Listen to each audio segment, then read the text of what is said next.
So my name is Dr. Caroline Partridge. Good morning. Happy Saturday. Thank you all for coming. We have about an hour to spend together.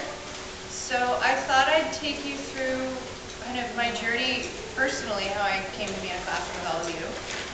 My journey as a patient through osteopathy and plant-based medicine.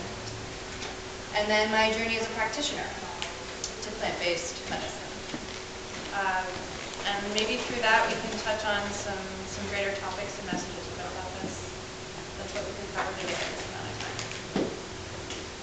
So, my story begins in London, England, where I was born. My parents are American, but for my father's business we traveled quite a bit. So I was born in London. And when I was 4, we moved back to the States, and up and down the east coast of the States. And then by high school I was back in London and had picked up whitewater slalom kayaking. I was really into it, and pretty competitive, and I was on the US junior national team. So when I wasn't in London, I was at a sports academy based out of Vermont. And when we weren't there, we were traveling with our coaches and teachers to train twice a day and have classes in between. And we did that in warm weather climates so that we could train year-round. So I got to spend high school between London, Vermont briefly, and then a semester in Southern Africa, a semester in Ecuador, and a semester in Chile. And then I went back to the American School of London for graduation and completion. And I share that with you to let you know I've come to medicine kind of from the background of an athlete. And that was my first interest into medicine, was being at the Olympic Training Center in New York and learning about my VO2 max and my lactic acid threshold and my body composition. And throughout all that time, I had access to a lot of coaches and information, and I was eating a lot of animal protein, because that's what I needed to do to build muscle. And I had a 42-inch chest, and it wasn't from being endowed. It was that I could bench my weight. It was quite strong. And in all of that strength and being a successful competitive athlete, I was still very uncomfortable in a bikini as a teenage girl. So I had this disconnect between being successful in my athleticism and still not feeling really good in my body. So I ended up having shoulder surgery, stopping kayaking for a bit, going to university in North Carolina, and declaring pre-med. Gonna study medicine. And I took on the pre-med curriculum and continued my extracurriculars looking at environmentalism. So all this time kayaking, being on the river, I kind of became an avid environmentalist. For kayaking, for resource use, for personal responsibility, that all of these actions throughout the day were affecting the places I loved to kayak. And as the pre-med curriculum got more challenging, I shifted my academic focus to environmental studies. I knew medicine would always be there, and I chose to focus my energy on something I was passionate about, something I was doing well in school. And I ended up focusing a thesis on environmental education. I taught 3rd grade science, and I wanted to help the students at my school connect environment and their daily actions. So we ended up coming up with a class for incoming freshmen that helped them connect their daily behaviors with resource use, because there were other schools in the southeastern United States who had more environmentally themed classes, and they were spending less money on resources in terms of utilities. And so I brought that data to hit a bottom line to my university, and they said, okay, you can have your class. And now there's actually an environmental studies program, they have a sustainability coordinator, and it's continued to grow and blossom. So I had this whole environmental theme happening. Kayaking was still going on, and then there was this pre-med world, and I didn't know how they were going to intersect, but I kept doing bioethics. I was sitting on the medical ethics committee for the Charlotte's Medical Center, kind of following medicine in that route. And so I graduated from college and was so done with academia. I was a bartender. I just wanted nothing to do with school anymore. So I was a bartender, and worked as a waitress, and moved to South Carolina on the coast, in Pawleys Island, where they make the hammocks and there's a lot of golf courses. And I worked as a waitress and a bartender, and then I volunteered in free medical clinic. and I speak some Spanish, so I was working as a translator and kind of a triage nurse. And in that clinic, we started to see a lot of upper respiratory problems, a lot of cough, a lot of nosebleeds, some cancer here and there. And nowhere throughout the intake to seeing the doctor to leaving the clinic, because I got to go through the whole way, I was translating, was anyone asking them how far they lived from the steel plant, the paper mill, where they worked in them, if their spouses were bringing that type of chemistry on their clothes home. And so I had this, oh, environment and health are connected. I can do both. It's one conversation. So I moved to San Francisco sight unseen because I knew that they composted, I knew that there was the environment, the conversation of environment and health was happening there. And I was inspired to go back to school and pursue the medicine route, now that I saw how both worlds could maybe intersect. So I moved to San Francisco, I went back to school, I finished all my pre-meds in about a year, and I started working at at UCSF, running an NIH grant. And I was sure I wanted to go to UCSF. I wanted to be an MD, and I wanted to go to UCSF. And the world would have it that that was not my path. And the more honest I was in my application about wanting to connect environment and health, the more opposition I met during my interview process. And then I met an osteopathic physician who was a friend of my boss at UCSF. And I reached out to him without my boss's permission, and I said, you know, your initials are different from everybody else, but you're running the Sutter hospital system. What do you do? And so he offered to reach out, or to meet with me, and sweet synchronicity, he's a kayaker. So we have that connection, and he says, you know, it took me a while to kind of find my place in medicine, and I'm kind of the last person to prescribe drugs, but it's consistent with my core values, and I still have a role in the traditional medical world, and I really like what I do. And you know, I'm really well connected at this school right up the road, so if you ever want to meet the dean or like go in for an interview, like it's not a problem at all. So I felt like the world had just kind of rolled out the red carpet to medical school while I'd been banging my head against the wall for 3 years trying to get in. And when I went there, they read my application and said, you know, we really like this environment and health theme, and we'd love for you to pursue a master's in public health while you're here. We'll do it in the same amount of time. You don't have to do extra. Oh, thank goodness. So the worlds have converged. Professionally, I have a vision. Meanwhile, I've had a child in this amount of time, and after I had her, the baby weight came off pretty quickly, and then I couldn't gain weight. And for about 2 years, I was in and out of the hospital system with horrible abdominal pain, digestive issues, my skin was breaking down, my hair was falling out. Starting to get a little depressed by it all, honestly. And conventional medicine couldn't tell me what was wrong, and it was all in my head. And this was 2 years of postpartum depression, and it was take antidepressants or this is your quality of life. So I actually started medical school like that, having trouble digesting basic food. And so when I got into osteopathic medical school, where, I don't know if you, does anyone know the difference between osteopathy and allopathic medicine or MD? Yes, no, okay. So in the US, there's MD, or traditional allopathic medicine, and then osteopathic medicine that grew out of allopathic medicine in the 1800s.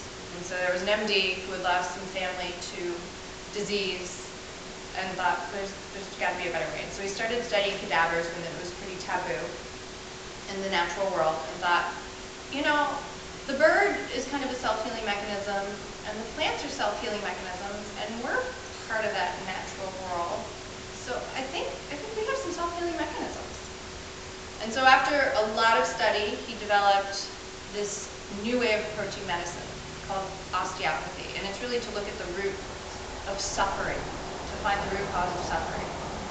And so these tenets guide our process or our journey through the same curriculum that the MD has. We just think about it kind of in a different paradigm. And that's one tenet is that you're mind, body, spirit, and I can't take those pieces apart. And if you don't want to talk about spirituality, we can keep it strictly energy. and that the right-hand rule of physics dictates that 90 degrees to any electromagnetic field, which we can agree is going through your heart, there is an electromagnetic field. And so we are energetic beings. Osteopathic. DO. Doctor of Osteopathy. So mind, body, spirit, all of these things are connected. 2, structure and function are interrelated. 3, you are a self-healing entity down to the cellular level. We know this is homeostasis. And 4, rational treatment will take the previous 3 statements into consideration. So in addition to that different mental approach to pharmacology, biochemistry, anatomy, we also spend extra time in medical school learning how to diagnose and treat with our hands. So we learn how to palpate all tissue types and then to work with those tissue types with a multitude of modalities. So that aside, I'm now in my first few days of osteopathic medical school, and my journey now as a patient changes and as beginning into plant-based nutrition changes. So I'll take you to patient, and then we'll take a little plant-based nutrition side tangent. So the 2 years of being ill, I'm now in lab with a professor, diagnosing treatment on my back. And we have what we call viscerosomatic and somatoviscero, so gut to body or body to gut reflexes that are reflected through our nervous system. And so this professor has his hands on my back, and he's like, "Oh, Caroline, you need to come see me after lecture." And I'm thinking, this is an ungraded assessment. Have I really done that poorly? I've got to come see you afterwards. But I go, and I sit down, and he said, "You're sick." I know. And he's like, "No, you're ill." I know. And he's like, "I need you to go see my mentor. I can't help you, but you can go see my mentor." And so in that same very moment in office, he got on the phone, he called his mentor's office. He was out to lunch. They called him on his cell phone. He said, "I got someone here you need to see." And they got me in within a few days. I had my record sent over, and I was there. And this is kind of timeline a little bit skipped, because we're skipping past the plant-based tangent. But I've been in medical school for a few months, and as of Thanksgiving of that first semester of medical school, I actually passed out at Thanksgiving dinner out in Napa with my in-laws. My O2 stat's very low. I code. I'm shocked. My kidneys had shut down. And still, they don't know what's going on. But I had been in and out of the hospital so much at that point, I refused to stay at Kaiser without a diagnosis. So now the professor's like, "Okay, Caroline, you do realize when you go back into Kaiser, you might not check out." And I hear him now, I didn't hear him then, of what they were really saying. So it's pretty adamant that I go see this other doctor. And when I walk into his office, he says, "I've read your record. I know what's going on. I can do a few tests to prove it. And we'll deal with all that. And you haven't been doing your yoga, and you have major relationship issues." No, no, no, no, no. And of course, everything he said was right. But I wasn't ready to hear a lot of it. So we'll leave that there, and I'll take you back to the second day of medical school. So underwriting all of this, personal story, patient story. I've been an athlete, I've been an omnivore, I've taken responsibility for hunting and killing my game and taking that life, and if you're gonna eat meat, do the whole way. And so I've done that, and I feel really good about my sustainable meat consumption. And I'm in the second day of medical school, and it's anatomy lab time. I mean, this is a huge privilege. You have worked somewhere between 4 to 10 years from deciding you want to be there to being there. You have written your deepest desires into essays for people to interview and pull apart. You've done hours of extracurriculars and volunteer work just to be considered potentially worthy of coming into this group. You've studied your ass off through things that maybe weren't interesting to you, to jump through the hoops with the promise of maybe one day you will be accepted in medical school. You've taken standardized tests for 6 hours to get here. And you're here, you're doing it. And then you realize this is a body. Someone has donated their remains for me to learn. And it's a huge honor. And so we say that we enjoy anatomy lab, but you do not have fun in anatomy lab. You enjoy the privilege of learning through someone else's physical form. So as I'm taking all of this in, and there were 2 students who got into that room, and that was the end of their journey to being a doctor. They didn't know that was not going to be okay for their system, for their spirit, for their soul, whatever. They walked into anatomy lab, and they walked out of anatomy lab, and they found another vocation. So this is a big moment, and I'm sitting there with my team,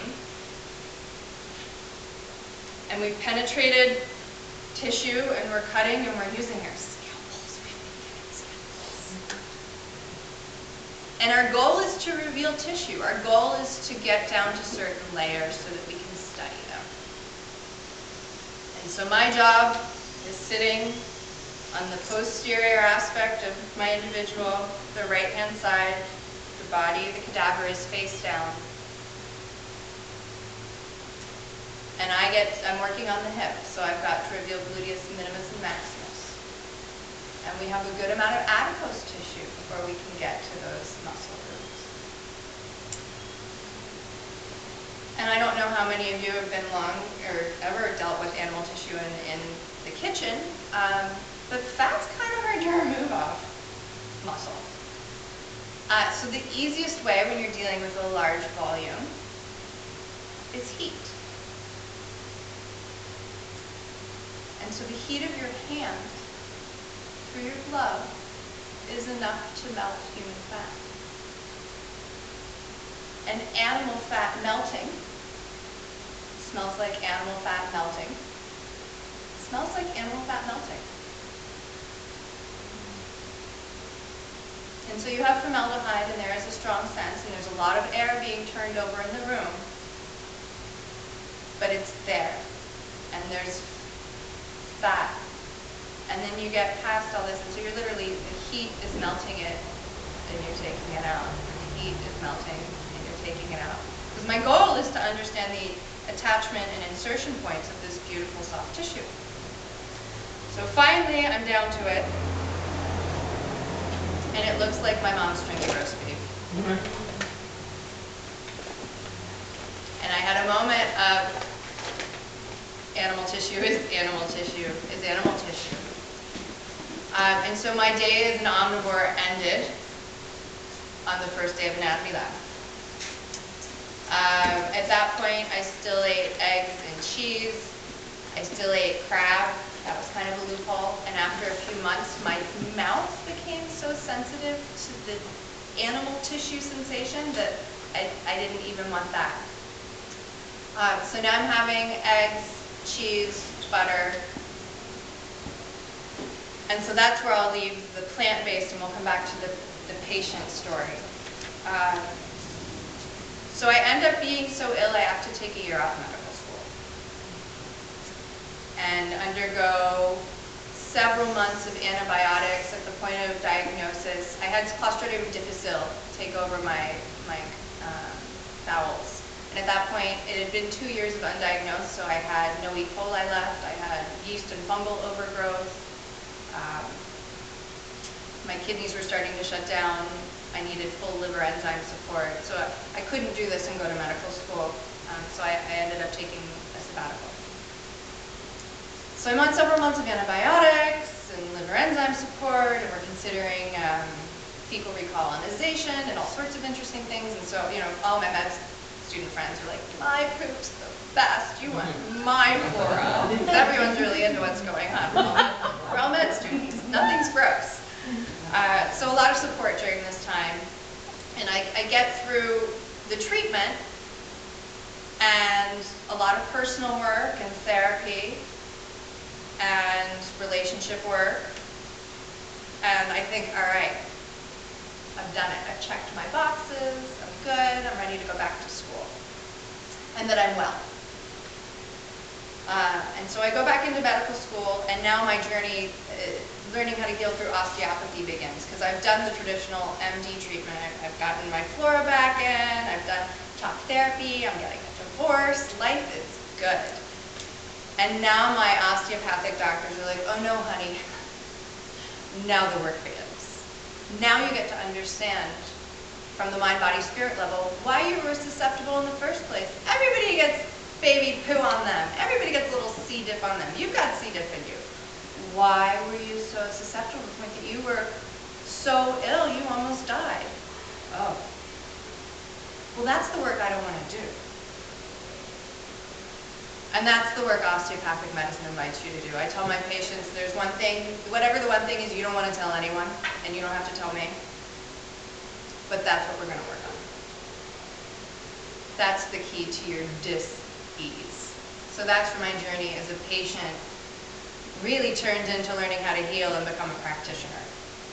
And I was invited to do the personal work through trauma that I really didn't want to do.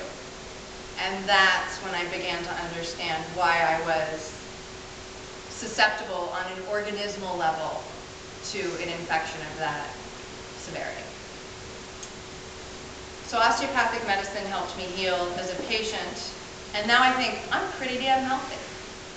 I've done my work, I've done my mind-body stuff, my gut's better, I'm not eating meat, and I'm still waking up in the middle of the night with some crazy low back pain and abdominal pain.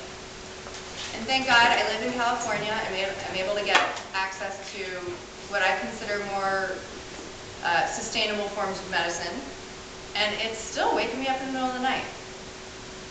And so I'm now into my 4th year of medical school, and I'm in and out of the hospital too, like emergency room, getting worked up for appendicitis. No, that's not it. Oh, you've got scar tissue from the C. diff. These are adhesions. No, that's not it. So thankfully I'm getting a lot of scary stuff checked off the list, but I'm still in quite a bit of pain.